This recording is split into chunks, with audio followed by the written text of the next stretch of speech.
any parent sees what their kids are good at, or have the possibility. And so we wanted to open up all possibilities to them. And I think we had a great balance just because we are from the trades industry. Go to college, pursue whatever it is that God wants, you feel led to do. Mm-hmm. And then, but we're always here for you. You always have a job here, somewhere, and it all fell into place.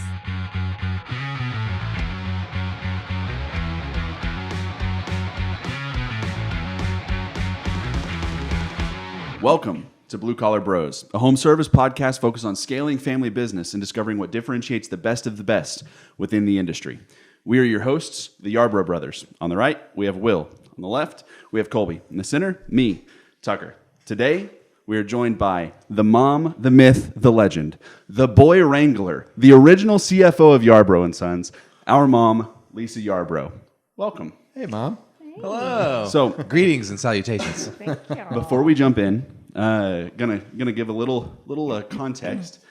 Michael Gerber in the E-Myth says that every contracting business is a family business, regardless of how involved the family is in that business. To what degree do you feel that that's true based on y'all's early days at Yarbrough Sons? Oh, yeah. I completely agree with that. But in our case, the family business started in our home. So we were off and out of the house. Yes. How many square feet was the first house? 900 square feet. Ooh. Do we have technicians checking in at the house at that point? Yes, we had one. Eventually, Right. I think it was just Dad and I. Maybe Rick and Leroy helped a little bit before Will was born, but I think Because this was in 88? Mm-hmm. Okay. Yeah, and I'm trying to think, but I think after you were born, I remember we had a technician. The only reason why I remember that is because it was after hours, which is kind of silly when it's in your home, but it was after 5:00, and I had let my guard down and went to the restroom. You were asleep. I came out of the restroom, putting myself together, and looked up, and the guy that works with us was standing there. Oh no! We both were embarrassed. I was fully clothed, but it startled me. That's funny. So And that was the day they decided we have to get an office. Yeah, well, and we closed off. We had our washer and dryer were out in the garage. It was just a one-car garage, and so we closed off probably, I don't know, 2/3 of that to leave a little bit of storage in the front, and made an office out there. So we have pictures of you, Will, sitting on the desk in that garage. That's crazy. And playing with Lucy and Gracie. Oh, yeah, 2 dogs. Yeah, Yes. yeah. Yeah. So Yeah, we that's carpeted funny. that out there so you would not hurt yourself. How old were y'all at this point? Well, I was 24 when you were born, so 25. 25? Yeah. Man, what a deal. Yeah. Yeah. Yeah. And we stayed in that situation, in that home, until I was pregnant with Colby. And it was just a 2-bedroom house, and we had bought some land to build on, and decided to move the shop out of the house. And at that time, when I was pregnant with you, Mimi started helping me. Papa helped off and on pretty much. They were our first investors, and gave us $3,000, I think. Well, bought Nice. the van. Is that? Yeah, bought the blue van. Gotcha. Yeah. Oh, So, yeah. Yeah, so it was one and the same. Yeah. One and the same. And when you were a baby, the phones would ring and it would freak you out. They still I'm freak like, me out. Calmly try to get up. Yeah, So that's the biggest It transition startle you. here recently is now that we switched to a new phone system, you can't hear the phones ring ever. And so like walking through the office, it feels at all times a little bit like a library and a little bit like we're dead. We are dead. It's March, April. So Yeah. we are a little bit slow. 59 degrees outside. But typically, walking through the office and not being able to hear the phones I didn't realize how much my subconscious needed that. That probably plays a big factor in Dad's psyche too. Yeah. Yeah. Because he Yeah. equates the phones being Yeah. Phones being busy yeah. with business Yeah. coming in. Yeah. Yeah. When the So- phone's ringing, that's a good thing. You're 23, 24 when we're starting, when you guys are starting Yarbroughs. Yeah. So walk us through kind of the thought process or planning or just like fears or anxieties, anything that kind of like walked, kind of came into mind really at that time. Was it we're jumping in gung ho, or what was your overall, feeling towards, what are we doing here? What's going on? Well, Mimi and Papa had most of my memories of my childhood. I mean, Papa worked for some other larger companies. He was a mud engineer, but most of my childhood, he owned or was in partnership with other people, owned several businesses. And so that's most of my memory is watching them have a business of their own. And Mimi helped take care of the books and stuff like that. I mean, I know when they had the partnership, she had less of a role. But then when he was on his own, she played a bigger role. So I think that the entrepreneurial, I mean, we didn't think about it. I remember, this may be TMI, but I remember most of my memory of our conversations was Dad would be taking a bath and I'd be sitting on the toilet with my feet up. Sitting, toilet closed. Yeah, you're sitting good. with my feet up on the tub and having deep conversations about. I think we should try to start a business here in Blanchard. And at the time, I mean, now Blanchard seems like almost a suburb of the city and Norman. But at the time, Blanchard was... You had to dial long distance. Yeah. I mean, we were completely separated from the metro area. We were completely separated from Norman. And he was working in Norman. And he just... I'm sure that he got asked to do certain things or his expertise and stuff like that, which probably helped encourage him. But yeah, I don't know. We were so young, and I mean, I was re-listening to Dad's interview that y'all did. And, I mean, we were so young. We didn't have children yet. We didn't have, I was going to school and it was like, yeah, you can do this. Let's do this. Yeah. So, Yeah, you like didn't know what you didn't know. Right. Yeah. Yeah. So, Yeah. Something to be said for being young and invincible. Yeah. Yeah. well, and but I also think, I mean, there were other people our age that thought we were crazy, Yeah. and that it was something to Right. bide our time until the next thing Yeah, came yeah. along. Gap work. Right. Yeah. Yeah. Right. It's kind of a less than. Like, Yeah. You're not doing the typical. Now, would you say so back because you guys are kind of the start of this generation where like college was being pushed super hard by parents and by society, and that carried on even to today. I think it's becoming less so today, but like whenever we were graduating high school, all of us had different interactions with whether it be high school teachers, counselors, or some college professors, or just friends therein, who, when they heard that we were going back to work for the trade shop, it was viewed as a less than. It was a tradie. What are you doing? You've got so much potential. Were trades viewed in the same light in 88, 89? Oh yeah. Gotcha. Yeah. Yeah. I mean, even our, I felt like even our circle of friends, I felt like we had the best friends. But I mean, it was... They're worried for you. Yeah. Yeah. Yeah. But I mean, it's funny too, though, because even Dad pushed me to finish college.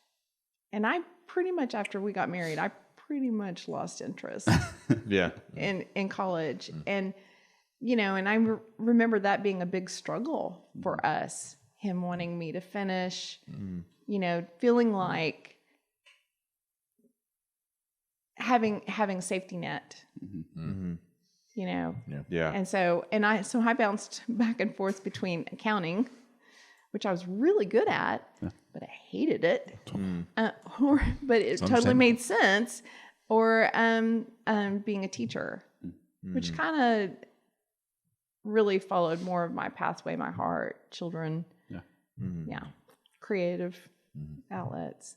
There's not very much creative outlet in accounting, I don't think. Yeah, not so much. Hey, I actually have a question because we're talking a lot about, how young you were, and you really weren't aware maybe of what you were getting into. It sounds like you were because your friends were kind of, worried about you and all that. But I think I've heard two schools of thought where going into business for yourself is a lot easier when you have nothing to lose. Mm-hmm. Or do you feel that you guys had a lot to lose, you had a lot of pressure, and that's what made you guys go into business? Which was it for you? Was it the fact that you didn't feel like you had a lot to lose, or that you had a lot that depended on you? I think, honestly, when we were at that time, I don't think we thought about, we don't have a whole lot to lose. I mean, I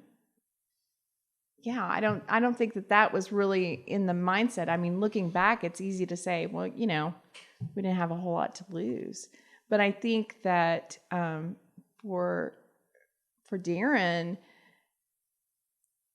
I think he felt like he was running against a wall, and he kind of saw the writing on the wall early on. I mean, he was making $7.50 an hour, and he was working long hours. But like during the wintertime, unlike what your dad does here at Yarbrough's, if they weren't busy, he got sent home. Yeah. And it didn't happen a whole lot, but there were times when he would get sent home, but he was still kind of on call, and then he would get called back, and so yeah, I mean, it was, I remember one time, he was really, really late, and they had, I guess, pagers at that time. I mean, my memory is kind of fuzzy about that. But he was really super late, and the answering service called me at home because they couldn't get a hold of your dad. And it was after dark, and it was in the summertime, so it was late. And that really kind of started a big fear, and stuff. And I couldn't get a hold of him in any way. Had no way to really get a hold of him except for his pager, which worked through the answering service, and I'm going, no, he's not here. And I mean, I think it was probably a good hour that we didn't know, and I didn't know. And man, you talk about praying. Gut wrenching. Yeah. Because cell phones aren't a thing. Right. Yeah. And I guess he was up on top of a roof or something and left his pager in the vehicle, just trying to work against all odds, in the dark, trying to fix some commercial unit or something. So, that was hard. Yeah. So, but I think, going back to your question, I think that it was probably more, I don't see me being able to move up here. I see some opportunity here in my hometown. I'd like to help my hometown. And I think there was a heat and air guy, but he had left or something. And so that was probably a factor as well. So yeah, but it's easy to look back and go, yeah, we didn't have anything to lose. I mean, other than this, really and truly we didn't. But yeah. I think oftentimes, like looking back, you're saying you didn't have a whole lot to lose just due to age, no kids, and just environment. But then you go back to that certain point in time, and it was kind of like, well, this is the only way, and we believe we can, and so we did. Oh yeah. I had no doubt that your dad would be successful. Yeah, I knew. Yeah. I just knew. Yeah. Well, let's zoom out. Let's pump the brakes. That y'all would like.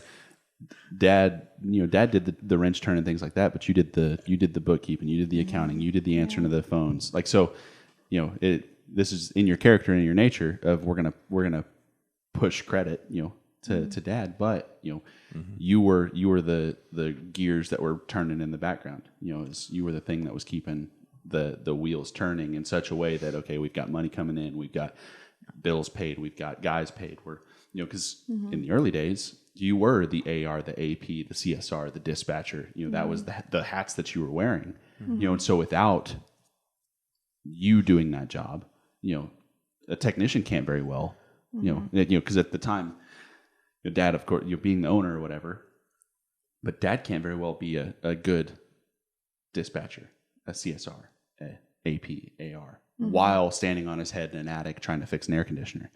And so you guys, like, it's not just a, Dad be successful thing. So. Oh yeah. I was answering, and he would be the first to give me credit as well. But, I mean, the things I did were behind the scenes. Yeah. Yeah. Which is like, I'm totally comfortable with.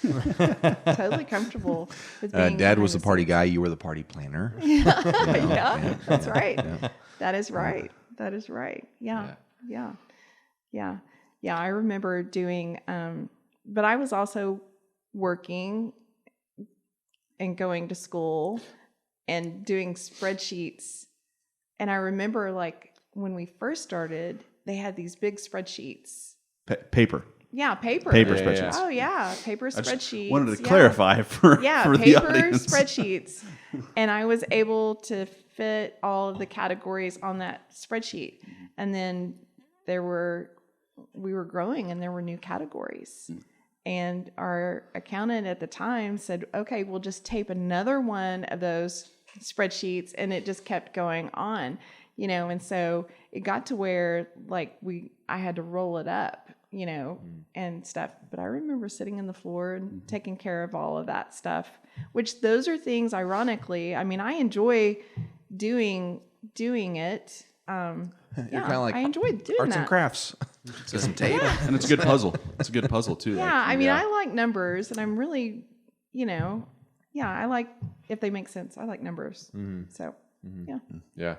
Now, something too I was thinking about as well, is because, like, you guys are getting started. This is before social media. This is before any sort of, like, prolific, like, influencers or personalities in the space are getting into entrepreneurship. And so I think it just, cell phones aren't a thing. So it creates a scenario that's very foreign to how it is today. Oh, yeah. To where you've got kind of this culture of, I'm going to call it hustle culture, but that's not exactly what I mean. But this idea of kind of like, okay, hey, there's these guys talking about doing this, and it's information's readily available. Where you guys were kind of, hey, we're going to just start doing this and figure it out along the way. Oh, yeah. There was no looking to anyone else. Because ChatGPT, like, today we could go to ChatGPT or Copilot and type in. It's like, how do you do this? And it could write a business plan for you. Yeah. Yeah, and that's crazy. But one of these days, you're going to be our age, believe it or not, and you're gonna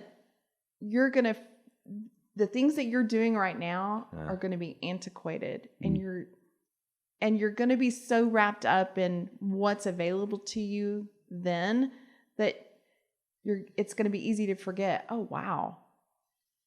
We didn't have this. This was, we did not have computers. We did not have cell phones and find my friends and stuff like that. I mean, it was very, very different. And this is like very much a marketing question.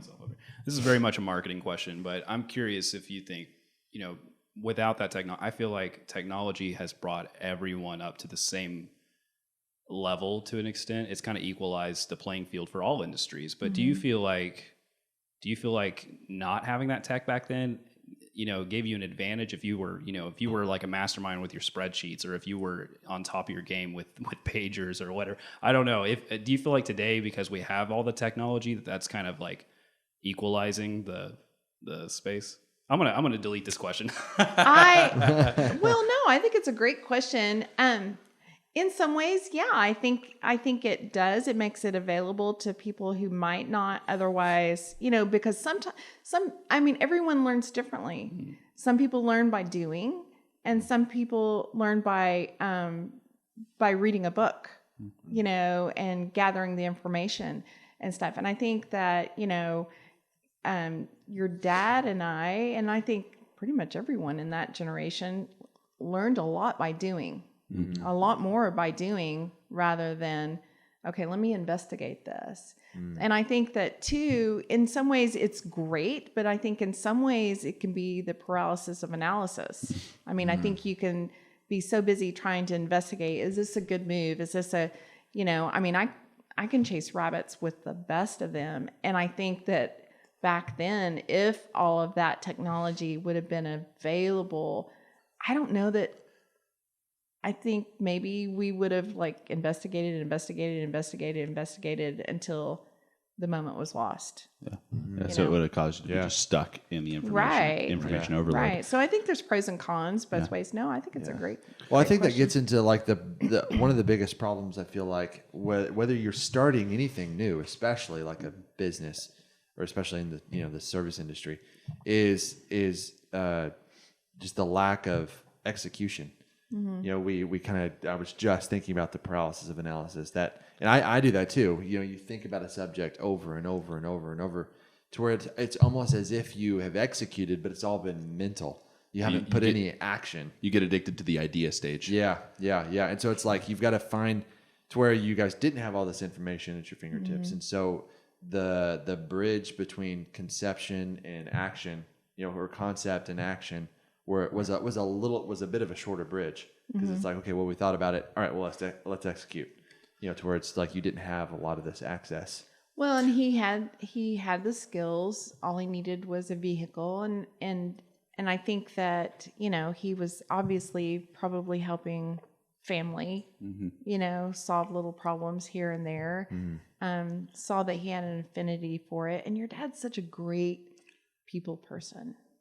I mean, he has great people skills.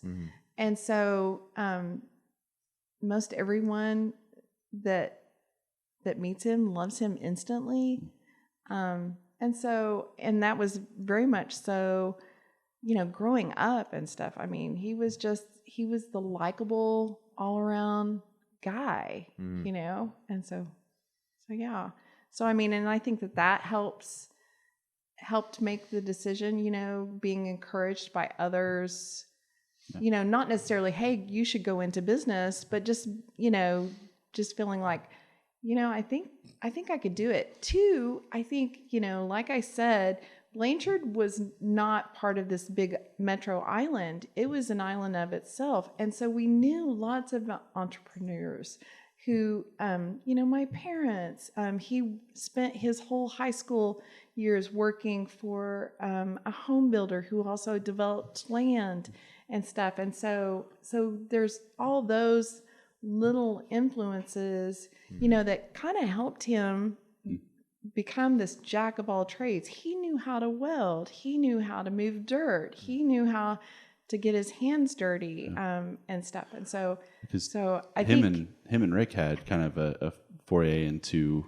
entrepreneurship, just hauling hay and stuff, because they had to run their own trucks. Right. So that was just his whole, the whole childhood. Yeah, I like to brag on him that he owned his own business before he could drive. He had to hire his first employee to drive him to haul hay. So, I mean, he just had a natural affinity, and he had a great way to work with people. Hey, you want to come work for me? Yeah, man. What are we going to do? Well, I need you to drive. I need your license. Listen, you're skilled and capable of doing something that I can't do. You're a strong dude. And the government has qualified you. Yeah. And I've seen you in the parking lot. I think you can drive me around well. That's funny. Well, and I mean, and he was not afraid to get his hands dirty. He enjoyed hard work. I think too, his dad drove trucks, but when he was off, we have so many pictures and even I have a few memories before he got sick. He would go out there in the field and encourage them and help in any way he could, bring them food and stuff, you know. So your grandpa Jack was, and grandma too. I know that, you know, she was the parent most of the time because Jack was away for so long, you know, long stints and stuff. But when he was off, I mean, he did a great job teaching the boys how to work, but also not just pointing a finger, but working alongside them. And I think that is something that you guys experienced as well. You know, his dad didn't just point fingers to y'all. He worked alongside y'all. He taught y'all how to do just simple life skills, you know, not just go mow the lawn. Yeah. Yeah. That's probably one of the most powerful things that I think you guys did or Dad did that I think people can take and use is that kind of process of taking someone along with you and to do a task or to do the thing, because then you're shepherding that person and teaching the task, but it's not by telling, it's by doing, and you're doing it together. And, you know, so a lot of those, I feel like, you know, I don't know, maybe this isn't the case, but it seems like a tendency, especially online, of kind of like, okay, hey, you know, I'm going to be over this project. I'm going to tell these people to do all this stuff. Where in reality, or, you know, how Dad kind of ran the business for a long time is, hey, come with me. We're going to do this together. Right. You know, so it's that sort of leadership style of not sort of top down, but hey, like, yes, I've started this business and it's got my name on it, but we're going to do this together. Right. And so it was never like a pride thing. It was extremely humble, like in that way. Perfect. I wanted to get back to, so you had mentioned earlier something how like your generation were like you guys learn by doing. Do you feel like, because we also hear the phrase recently, I think that's one of the reasons why a lot of businesses struggle, at least in the, you know, the stories that we hear is like, well, this is how we've always done it. Do you feel like that? You know, I feel like in, you know, compared to kind of our story of, you know, Yarbrough's growing and kind of taking on technology, how did you guys kind of break that habit of saying, oh, this is how we've always done it? Or do you feel like it's a continuing conversation? I think it's a continuing conversation. Now I am going to throw your dad under the bus a little bit. Do it. Hey, that's what this space is for. So my help. So like when I was pregnant with you, we moved the office. We rented a room. They call it the mini mall, but It's a hallway with a couple rooms. With a couple of rooms. And so we rented that, and Mimi was sad, you know, because Mimi and Papa were in our house every day. You and Papa had morning coffee. Hey, that's why I like coffee so much. It was. It makes sense. You know, but it just got to where the business was growing. It was getting busier. I think like the breaking point for me was standing on my porch pregnant, I think with you at 9:00 at night, telling a customer he is on his way. He is not here. He is on, as you can see, his truck is not here. He is on his way, but he has other customers in front of you. So the customer showed up at your house? Oh, yes. And was it 9:00 at night? Yes. And was yes. wow. Yes. And that happened. I mean, that happened a few times, you know, or just getting the, you know, where is he? And yeah. And so it's like, okay, we need a little bit of separation. Well, because you're almost like, you get caught in a place because Blanchard was an island and it was such a small town. Yeah. Everybody knew where we lived. Yeah. You had the benefits and they still do. You had the benefits of it being a small town, which is you had the network, the people who knew you, loved you, and shared. Like, but on the inverse of that is you had the small town, like politicking style of, well, I'm just going to go see where he's at. Yeah. And people know where you and like live. so that like intrusive piece of it where it's like, hey, maybe let's have some boundaries. Let's Yeah. Like my thought is like, it was like, what would they have done had they saw his truck there? Come on.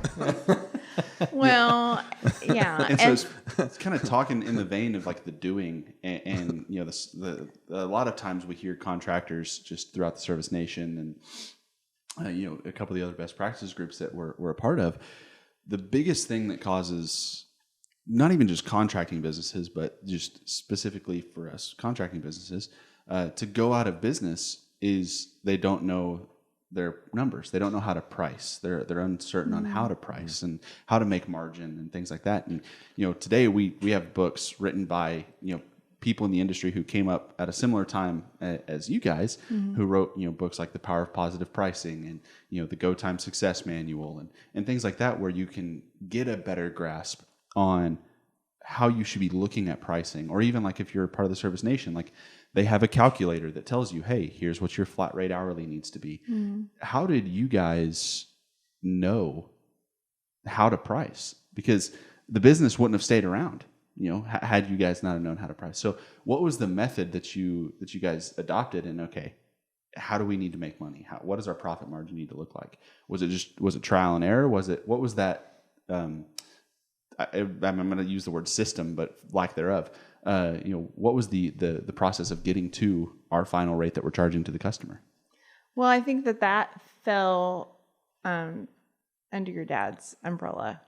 That I think just learning how it was done before and understanding the system and the markups and stuff like that. I'm sure maybe he talked to other people, but that was really more under his umbrella. That did not become under my umbrella until much, much later. And then to go back to Colby's question about technology, like I was saying, I was in and out, just raising kids and stuff like that, which was very, very important to both of us. And we were surrounded by incredible people. But it wasn't until we had sold the business and then he was going to start slow and then stay small. And they were also doing some remodels and stuff like that. And that was my affinity. Yeah. Like I enjoyed building was homes. Was this 1996, No, 97? this was 2001. Okay, yeah, so this is okay. Yeah. So 99 we sold. Correct. Yeah, that's right. And so he was getting busy and he said, "Can you please come help me?" And just a few hours a week. And so I don't know if y'all remember, but we lived here in town, just a few blocks away from the office. The Van Buren house? Yeah. Yep. And I would go, okay, Will, you were in charge. Oh, that's right. And I need to help Dad for a couple of hours. That's where the power struggle began. A phone call away. The CIA began by keeping Colby and I locked in the house. Yeah. We are a self-police state. So it was a small house. What could possibly happen? Well, That was the house where I technically didn't have a bed. Yeah. That is true. I bounced between Will, Colby, and Mom there's and so Dad. many rules that we would get. We did not have our own bed. Someone could have reported No, us. no, You didn't have a bed. I had the You trundle. didn't have it. Yeah. There was a little, at one point, towards the end, we did have a trundle bed underneath Will's that would pull out, and it was a little twin mattress. Yeah. Because I remember, because we would share, so we'd take turns sleeping in. Well, and whenever we'd there'd pull be it two and one. Well, and then because there's two beds on either side. Where was the dresser?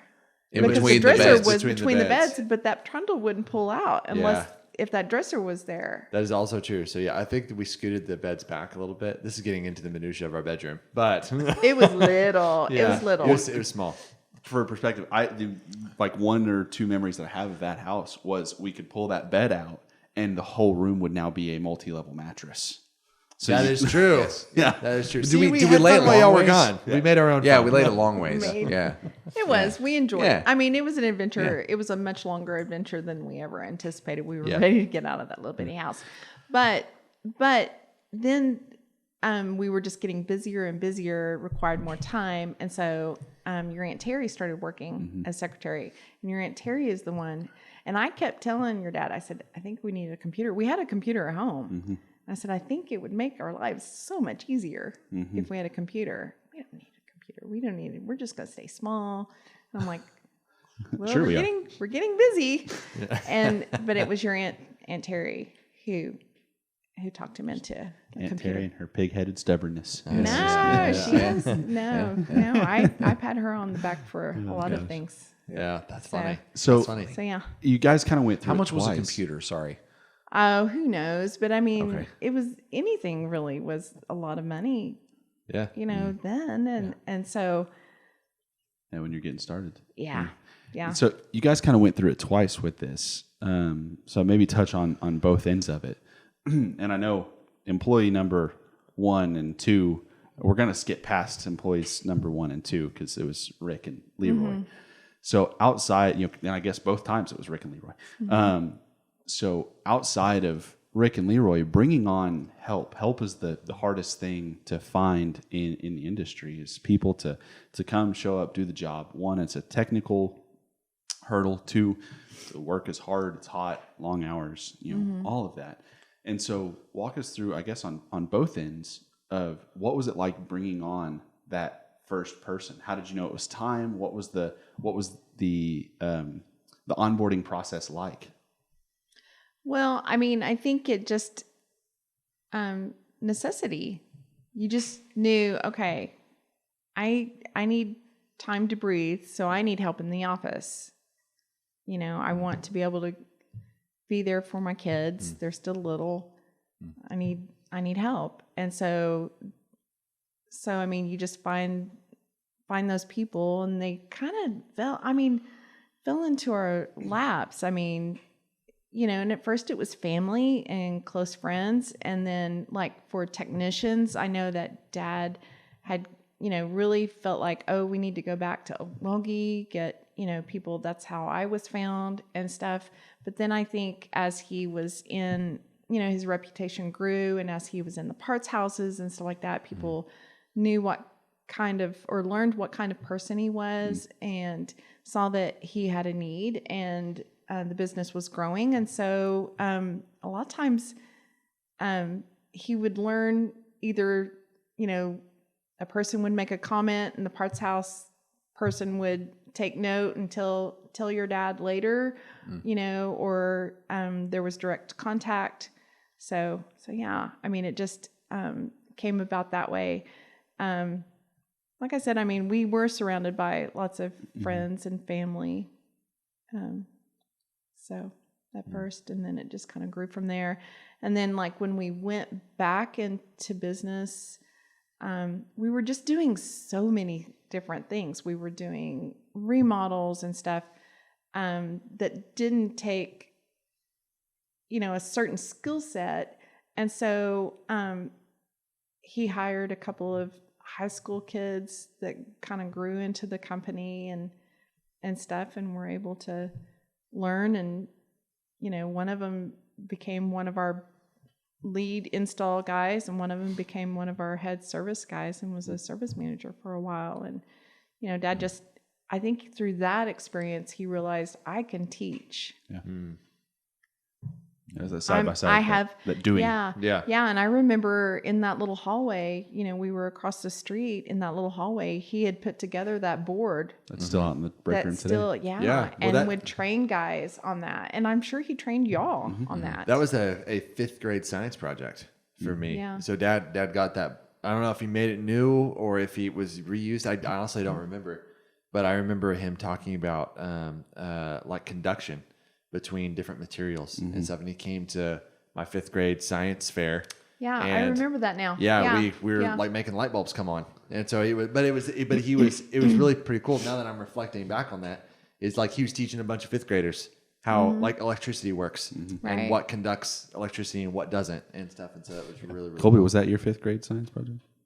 I think so. I think it was mine as well. So Blanchard, See, he got the bang for his buck. Wow. There were some 5th grade students that now are electricians that owe their start to 5th grade science fair. Yeah, I mean, so that's 25 years old at least. Yeah. Oh yeah. And it's still sitting out there, and I'm assuming still being used. Yeah. Yeah. I mean, So I on think- Friday we had a couple of our young maintenance techs going through the drills on it, on diagnosing the systems. Well, now it's like perfected because he's thrown like treble switches in there, Yeah. and so it's like it's way more than what it was. That's I think it was the just the object of necessity too, because every time he would go to Okmulgee, I mean, the classes were getting smaller, and they were all going to the Dallas Metroplex.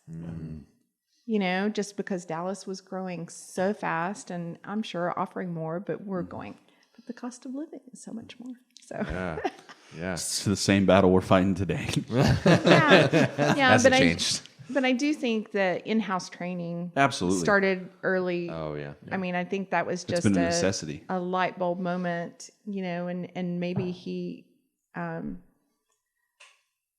is one of the leaders in the industry as far as in-house training. Yeah. Well, because that's one of the things that we've adopted here in the last 2 or 3 years. Really, is on our technician side, because we have such a hard time finding seasoned technicians who know what they're doing.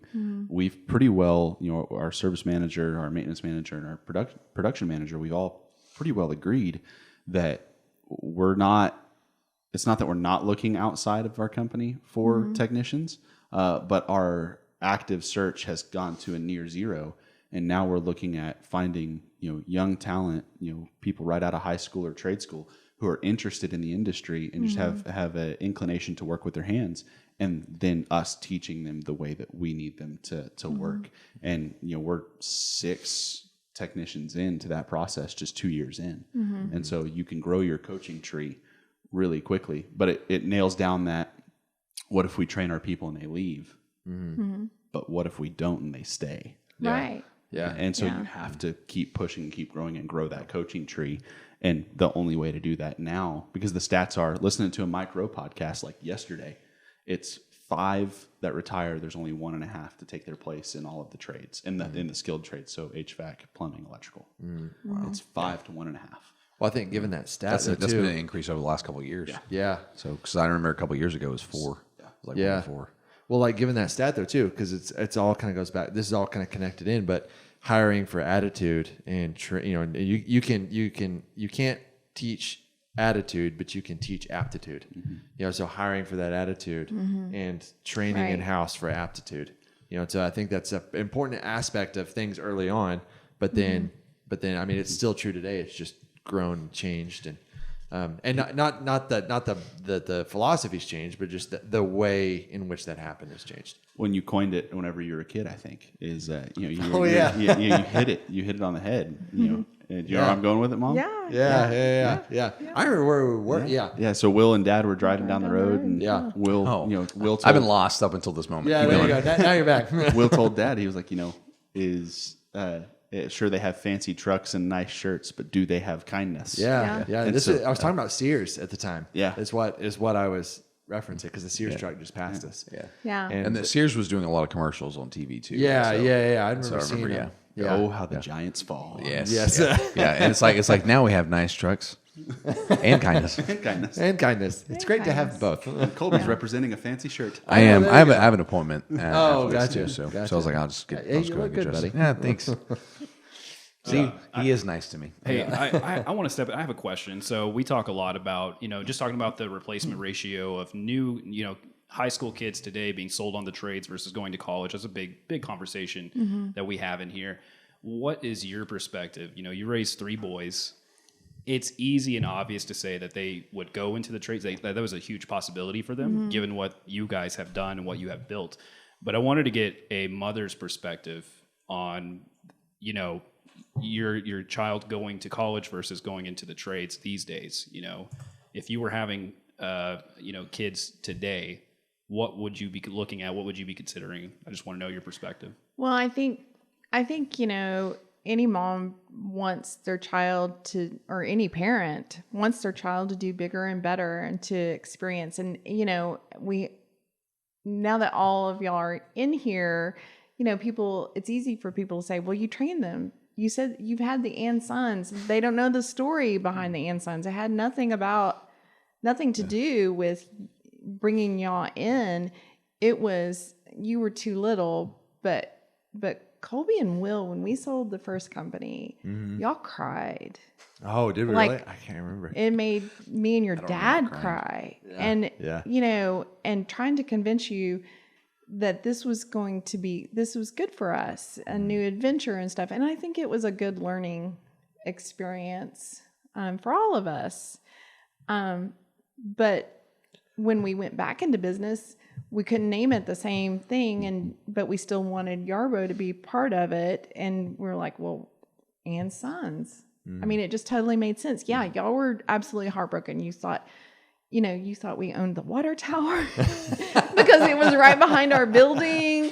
And can we still go to our water tower? And I'm like, well, that's not our water tower. It's totally our water tower. Can we go to our building? Well, yeah, that's technically still ours and stuff, And so that was the whole reason for naming it And Sons. But any parent sees what their kids are good at, or have the possibility. And so we wanted to open up all possibilities to them. And I think we had a great balance just because we are from the trades industry. Go to college, pursue whatever it is that God wants, you feel led to do. Mm-hmm. And then, but we're always here for you.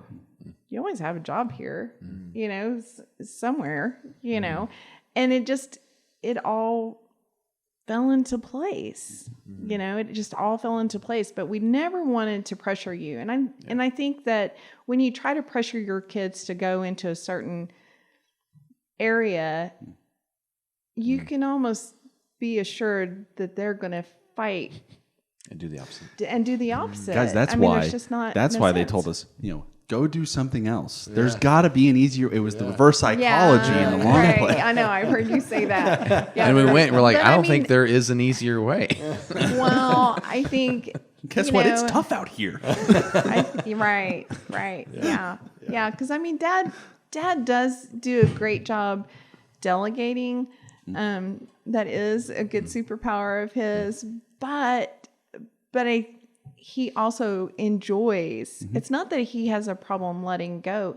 He enjoys the fixing, the teamwork. Mm-hmm. Yeah, he enjoys the doing. Yeah, being out there and stuff. He's not an office guy, which now he finds himself in the office more and stuff. But and he enjoys that, and any opportunity he gets. Like if something needs to be fixed, boy, he's out there. Mm-hmm. If he can, he's out there doing it as well and stuff. So. I think a recent favorite memory of Dad recently is we're building the new shop, and he is the man in the Bobcat moving dirt and moving gravel. And no one can call him while he's moving dirt. He can't hear his phone. Yeah. Oh, man. I was cracking up the other day. I was in one of our dispatcher's office, and I saw out of her window, I saw someone outside working, and it caught my eye. Darren was out there with a shovel moving dirt, and he was working really hard. And I was like, I've never, since I've been working here, I typically just see him at his desk. So it was like, what is, he has dozens of guys at his disposal around here to do that for him. He's out there just shoveling dirt. And so, Yeah. I mean, I don't think it's like something that he consciously thinks. In his head, he's like, this needs to be done.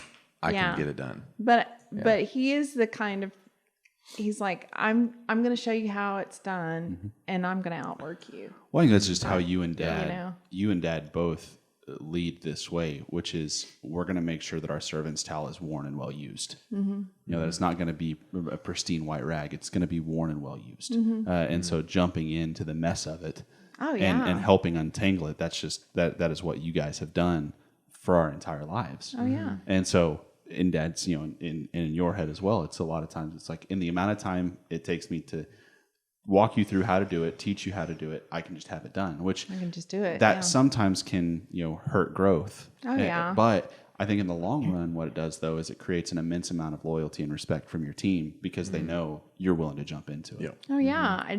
There's been a couple of times that this building is old, and so our sewer lines coming in have needed repair, and your dad's out there, and Mac and I think Danny and Mac's going, we can do this. And your dad's like, nope.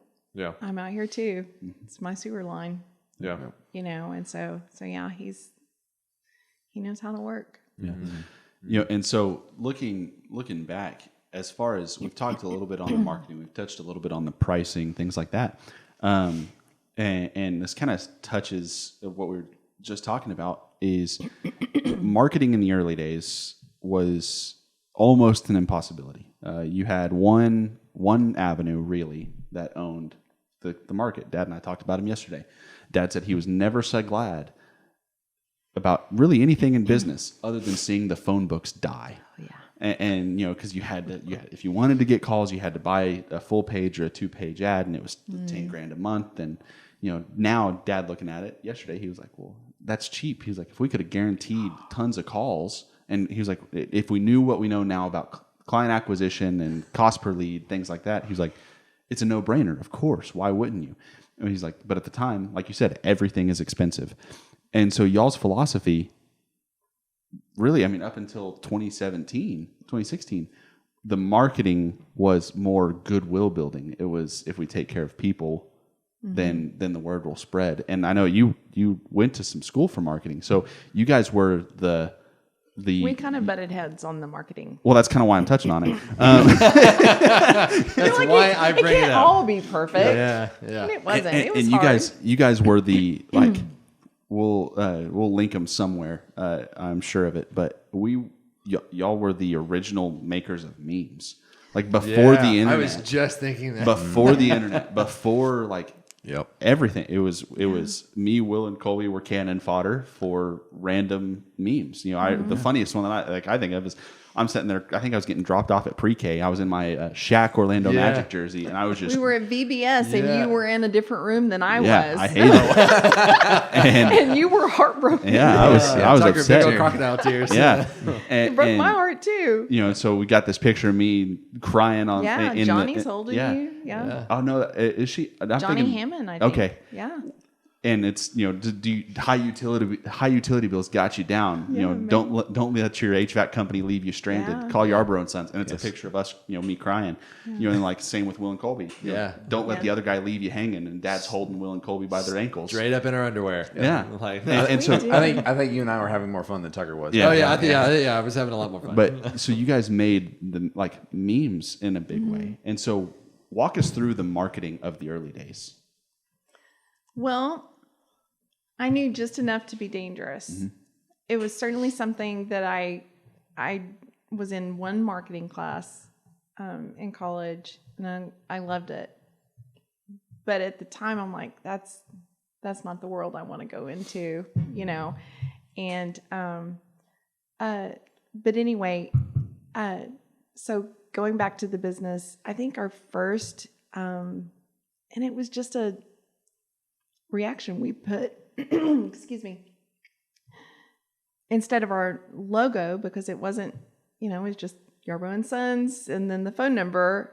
That was our only logo. We didn't pay to have it done. I'm not sure how it got done, but anyway, they needed a logo for the phone book, and they were like, "Well, we can just put Yarbrough and Sons." Well, it would look just like everybody else's, you know. And that was kind of the way that you stood out, was in the yellow pages, you know, your little ad, and you paid for your little ad. And I don't know if it was a suggestion or an idea that I had, but for some reason we put a family picture in for the Yarbrough and Sons. And we would ask, you know, how did you find us?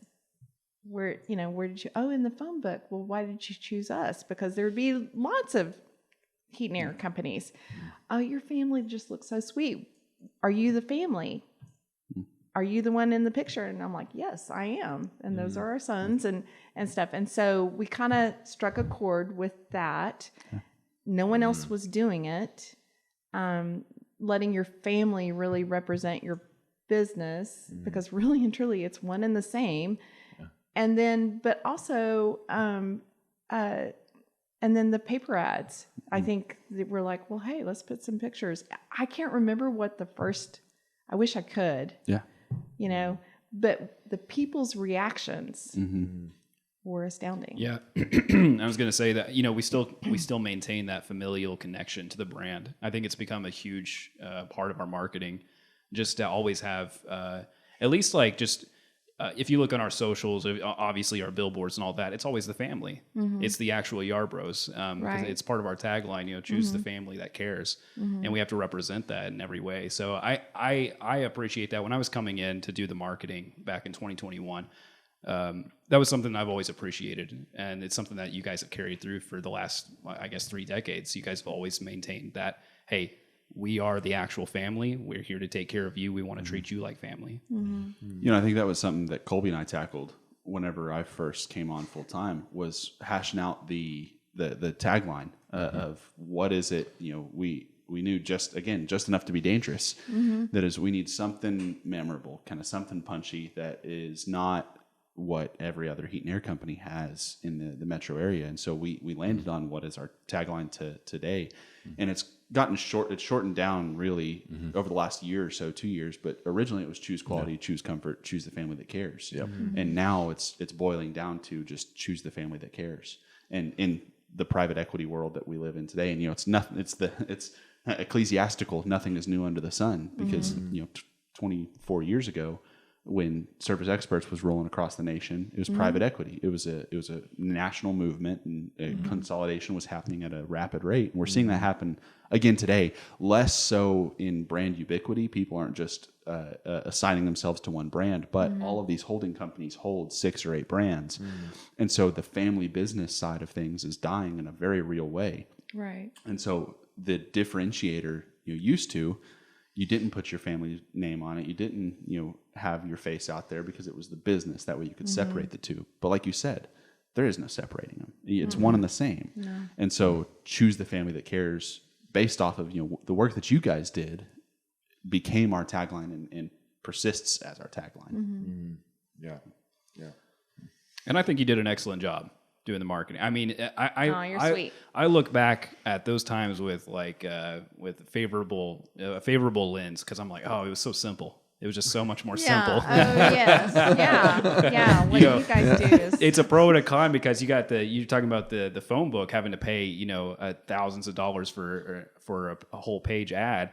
And Tuck's right. It's like, oh, shoot, if we knew the rate at which we would get new customers from that, why wouldn't we do that? But now we got Google Business Profile. It's absolutely free. That is the new phone book ad. Yeah. So right. Yeah. And even still, we're spending tens of thousands of dollars every month just to try to get new clients. Oh, in front of people, and let people know and stuff. But I do think that that's what separates our business.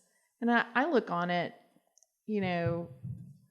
of course, with nostalgia, but I also know the heart behind it. Like, it's not just a tagline. Yeah.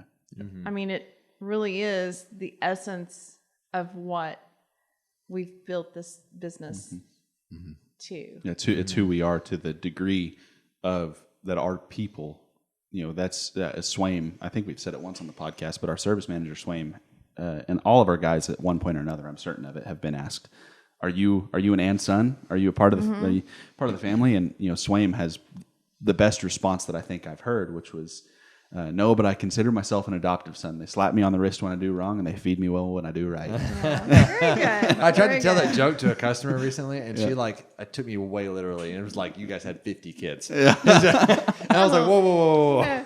No. So I need to work on my delivery, apparently. Yeah, I think just the way our hearts are. I mean, when you come in and work, you're part of our family, and we're going to try to do everything we can to help you succeed. And this is truly, I think this is one of the things that helps, differentiate the way that you and Dad set up the business. This is, it's not just the business, it's not just the family, but this is the ministry. This is what we've been called to do, and so it's, we can either do it well, or we can, squander it and squander it in not just the way that we treat customers, but also our people. Because that's one of the things that we, stand on to this day is we don't offer 24/7 service. And the reason behind that is because, we believe all of our team deserves a chance at a good night's sleep. Whether they take that chance or not, that's up to them. Yeah. But they deserve the opportunity to go home, to relax, to unwind, and spend time with their families. Because at the core of what we want to do with this business is to help grow our Yarbrough and Sons family in such a way that people are blessed by having chosen to spend their career with us. Yeah. I think that I was just thinking about just along a similar line of how well you guys did with not siloing. And we've talked about this before on the podcast. It's not siloing like, okay, hey, this is who we are as a business. This is who we are as a family. But it's more so of like, hey, how we do anything is how we do everything. You know, and so it's not like, hey, you guys aren't going to have a face when you go to school. And then I'm talking about like when we were little, like you're going to have a face when you go to school, but then you also have a face whenever you go to work. It was this all encompassing thing, you know, and also like how we treated one another, like fell into that. And I still remember, I tell this story all the time. I've already told it on the podcast, but we were driving by the lumberyard and we were arguing, and I don't know what we were arguing about, but we were doing something. You stopped the car. You did the mom stop. You turned around in the back seat and I remember this because it impacted me, but it was, hey, you guys don't have to like each other right now, but you will love each other. And that really resonated with me. I was like, oh my gosh, okay, wait. You know, and it took years of just mulling over that. But it's this idea of like, even interacting with people is yeah, you don't have to like what they're doing at the time or how they're acting, but you can still act in a loving way towards them. And I think that creates some sort of cohesion between your life, because if that loving attitude pervades everything you're doing, it's going to affect your family, your business, your interactions with customers, you know, who you are, you know, internally. It's not, I mean, like internally with like in the business, you know, and externally would be the customer aspect. So anyway, I guess all of that monologue to say you guys did a good job with that, and I didn't, but that's just who you guys are. It's not like, I don't think you guys had this internal, like, I need to say this so that they might turn out this way. It's just who you guys are. Well, I think, too, I don't know what I was doing. I can't even remember that part of it, but I think I was like in the fourth grade, maybe. I was either third or fourth grade. It was while Dad was still on the school board. And I was at the football field, and it was for one of y'all's games. It was probably both, like, because me being fourth or fifth, y'all both would have been playing middle school. Junior high, and I was doing something. I was being a knucklehead. I'm not sure what I was doing. But I just remember Dad, you know, it wasn't aggressive, wasn't anything like that. Dad just, you know, bent down, and he, you know, got real close to my face. He said, hey, knock it off. He said, you represent me. He said, you represent this family. He said, and everything you do is a reflection on all of us. He said, so there's nowhere in this town that you can go that you don't get pegged back to us. And he was like, I'm on the school board, and we run a business here. We are reliant on everyone, you know, knowing who we are. So represent that well. And as a fourth grader, you know, that was that first like gravity moment of like, oh my gosh, everyone knows that. With great Tucker's like, did I just have reality. I had a Spider-Man moment with great power, with great responsibility. Yeah. No, I you know, I think you know, we obviously, you know, we did a podcast with Dad, and we talk about Dad all the time because we're by proxy. His desk is next to ours. The myth, the man, legend. Yeah. So, but you're the mom, the myth, the matriarch, and so the boy wrangler. And so, but I think you know, one thing I just kind of go back to, and one thing that we're so grateful for is that any success that we have as brothers, as a family, is because of you and Dad. And like, because of you and your efforts, and one, raising us, keeping us working together and as a team. You know, because what's so funny is we all have different conversations that you have had with us individually to support our friendship with one another. I think the memory that I have, you know, because Tucker and I butted heads a ton when we were little. Oh yeah. And I remember we're in the not the Greystone house, but it was the first house that we built on Pine Ridge, The Blackberry. Blackberry house. Yeah. And anyways, we're sitting next to the kitchen table. I think I had a friend over or something like that, and I was not being a good brother at the time, and Tucker was at the time like communicating what he needed, what he wanted, and wanted to hang out, and you know, and then it kind of escalated where he did something that was not, in my eyes, not right, or anyway, so it frustrated me, and you look at me and you kind of sat me down and you said, whether or not Tucker asks for forgiveness, it is your job to forgive him. And that has always stuck with me. And so like our relationship, any success that we have as brothers, as a family, is because of those muse conversations that we have each had with you all the time. See, and I don't even remember that. And so, well, that's so sweet. We're very thankful. Wow. So, yeah, I am thankful, but I just, I have to give glory and credit where it's due. I mean, yes, Dad and I put in the effort, but we both sought God. Lots of prayer. Lots of prayer. So I can't take full credit. Really any credit. It was God. Yeah. Working through us and giving us the words to say and looking to Him, for direction and stuff. So Yeah, for sure. so, Sure. yeah. Yeah, and now raising 3 kids of my own and like going like, whoa. It's a ton of fun, but it is. It's like it's the best. You're having these conversations and you're like, I have no idea what's landing. You have no idea what will land.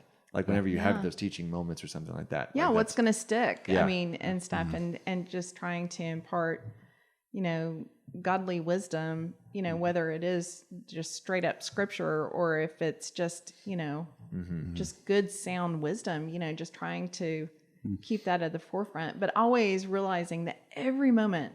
I remember knowing this while raising you. I don't know if I heard it somewhere but that you're always teaching something, realizing everything that I am doing, whether it's cooking or cleaning or playing with y'all or sitting down and reading or whatever, I'm teaching something. You're always teaching something. What are you teaching? What are you teaching? And I think that that's true, just like, in the business and everything is just understanding your role. Yeah. I think the best leaders, lead like this, with arms wrapped around, and let's do this. We should do this, not pointing a finger. And, I think there's just so many people, influences in my life that helped guide that, so I think your grandma was a great influence in that. Your grandpa, and my mom was a great influence in learning the word and scripture and stuff. Your papa, he was a big, let's do this. Let's go work together. That's really and truly, that's where I worked out a lot of my problems, was going and working, pulling branches and working in the garden. And There's something to be said about manual labor. Yeah. Yeah. Yeah, 100%. Yeah. In hindsight's 2020, obviously, we're sitting here 2024. You've been effectively out of the Yarbrough Sons side of the business since 2017. Yeah. Whenever I came in full time, so December of 17. Yeah, 2018. Yeah, 18. Yeah. We spent a year, and I look back on that year of like, what was I doing with my time? Like, but it's things always take. Learning. Things always take the time to take. Right. Yeah. And so, having been out since 2018, you've got some time and perspective. Is there anything that you would do differently about the journey, about the process? I know hindsight's 2020, but is there anything that you would change or would have done differently about arriving at that exit point? Gosh, that's a loaded question. There's always hindsight, looking back, would you change? There's a lot of things that I would change. I'd be more patient, more giving and understanding. The early years were hard. They were great, but they were hard. But, that's a very loaded question. Knowing what I know now, would I do anything differently? Yes, but would I be where I'm at today? Mm-hmm. Yeah. Having learned the lessons you learned. Right. Yeah. Right. Because there were lots of hard lessons that I learned that were not fun. I don't look back on them with fondness, but I also have to understand that with God's help, I've learned some great lessons, and it's made me who I am today. Yeah. So, Yeah. So I think the business wise, I mean, I just look back with such not a bad kind of pride, but with such, I'm so proud. I'm so proud of your dad and of y'all, and that and just having a place where Bryce can come alongside. I mean, he's family, but it's just, it reminds me of when I think that's why I wanted Yaya's, and I wanted it next door, and everyone kept telling me this will not succeed here, and it did. It had some great success, but it was just time to close that chapter. But sitting in my office and hearing your voices, it just reminds me of when y'all were kids. Oh, yeah. And I didn't have to be in the middle of y'all's conversations or even know what you were saying, but such sweet memories of hearing the laughter and the talking and stuff, and trying to figure out, was that Will? Was that Colby? Was that Tucker? And now, your voices sound so similar. Now, instead of arguing about screen cheating on Halo 3, we're talking about selling air conditioners. Yeah, but some I mean, crossover. even memories of Bryce being around and just hearing those conversations. And so all of those little snapshots of y'all at play. Yeah. And now you work together and you do it really well. Is a pretty sweet mom moment. And so it is. It's hard to look back and talk about it without becoming verklempt. Yeah. And I said I didn't want to do that. Yeah, absolutely. Well, we'll keep you out I'm of there. sentimental. And when I get sentimental, I start tearing up. So we don't want to do that. No, we're just gonna get you to the edge and then pull you back. This is yeah. So carefully crafted questions. Yes. It reminds me of y'all bringing the books that you knew would make me cry.